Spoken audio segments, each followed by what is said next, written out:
use tricks like modifying or altering footage. One of the stranger things that has happened throughout the course of me presenting evidence, I feel like the evidence is positive. I don't know, is it positive, negative evidence? Is people keep accusing me of lying. It's just unbelievable. The people that are lying are accusing me of lying as they grow angrier and angrier that they are getting exposed as absolute shills. And, last week we presented, and obviously it went viral, an image of the Maroon Guy, which was presented at court.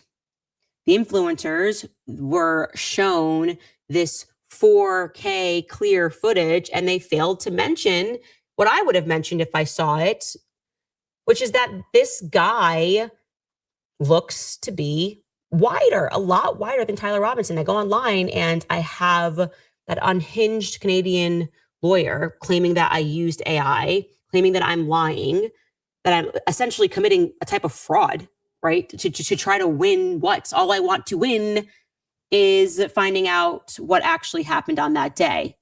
Who killed Charlie Kirk? Were more people involved? And it was nonsense. I mean, influencers came out and said that I was tricked, that somebody who gave me this is lying.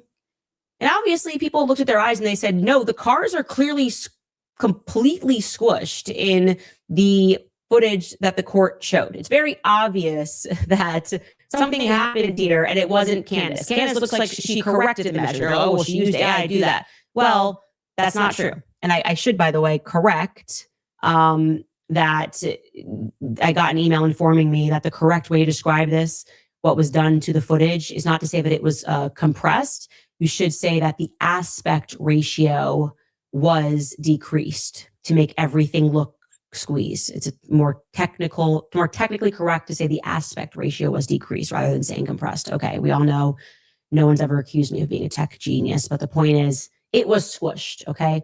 The footage that you saw in court, that I saw in court, was in effect modified. My government source confirmed that. The people online, like I said, accused me of AI. So, I don't know. I'm feeling like we should show you the footage now in video form so you can see that I did not do that and they lied as always. Take a look at this.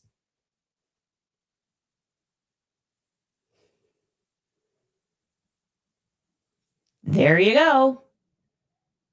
And we will show you this in slow motion so that there is no confusion that we did not edit anything. Here it is in slow-mo.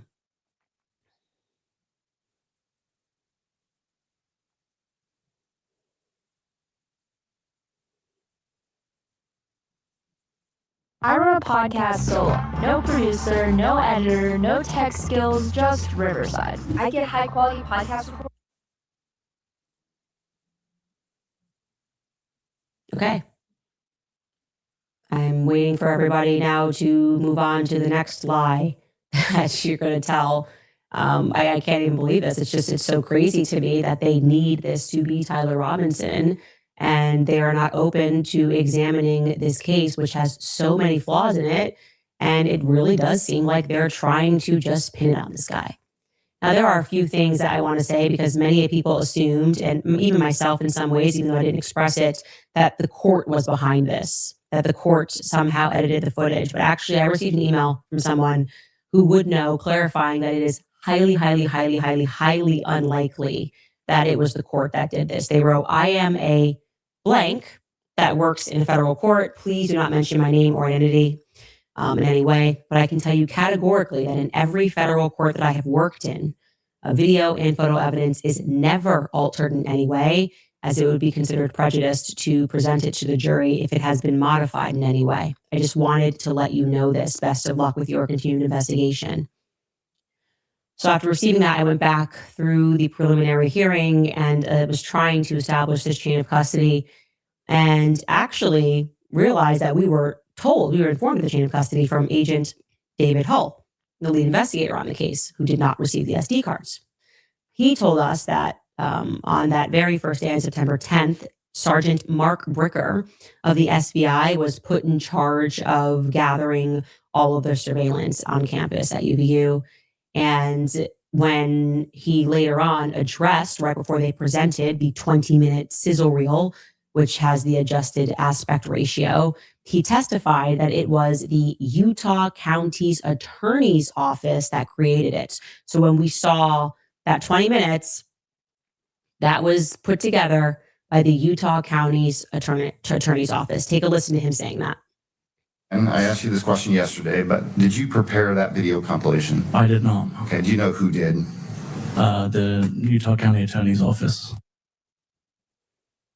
Okay, so for clarity, the prosecution, the side that is representing Erica Kirk, presented that it was them that decreased the aspect ratio. Maybe it was the SBI that remains open, that decreased the aspect ratio, but somebody did. And the question is, who did it and why did they do it? And the only answer I can come up with is because they wanted people to believe that the person that was walking was skinnier than they were. And the only thing I can come up with as to why they would want that to be the case is because they are hell-bent on presenting an argument that makes people think that Tyler Robinson acted alone and murdered Charlie Kirk on the rooftop. That has been the narrative from beginning to end. They will not pivot from it. They will not consider new facts. They will not address any of the evidence I am bringing up. They will just routinely dismiss it and say that all I have are vibes and dreams, and Candace never has any real evidence. The talking points are just growing increasingly absurd because I can't imagine how much more evidence we could present. I could imagine it because we're going to do it. But I wanted to show you that just to shut down another lie and to tell you that you were completely justified in still believing in your own eyes and ignoring the final instruction from these people who want to tell you what you are seeing when it is not, in fact, what you are seeing. Did Tyler Robinson do this? Prove it. That's on you. It's on you to convince us and to not use tricks like modifying or altering footage. Potentially, Terrell, we'd love to know what happened here. If he did do that, if he did zoom in, the question becomes, why did he do that? And I will say this, I tend to agree that it is because, as Nissi demonstrated on YouTube, again, this is my opinion, it showed what happened below. I think that if there was an impetus to zoom in on that footage, it would be because you did not want it to show the traditional shot of what was happening at Charlie's feet.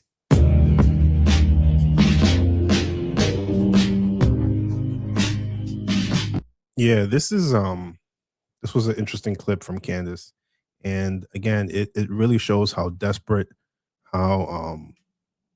TPUSA or whoever is involved in this to cover up something. They're covering up something. They're being real shady. Why would the attorney, the Utah County Attorney Office, create this or alter the video, the parking garage video? Why would they alter it? As Candace alluded to, that they wanted to make the guy appear skinnier. Why did they want to make him appear skinnier? Did they want to, are they trying to make it seem, right, that it is Tyler Robinson? So it's like they know. It's just really weird. They know it's not Tyler Robinson, but yet they want to put it on Tyler Robinson, who's facing the death penalty. This is wild. This is crazy. And they really think they can get away with this, and people are running with this. Like, I just don't understand. Like, these TPUSA guys, Andrew Colvett, Blake and F, how they're just okay with this, and they think this is okay. This is gonna fly. It's like, this is so shameful, so evil. But yeah, tell me what you think in the comments. The more and more evidence that Candace brings, it just gets worse for TPUSA. So yeah, tell me what you think. Subscribe to the video, like, share, and comment, and we'll see you again.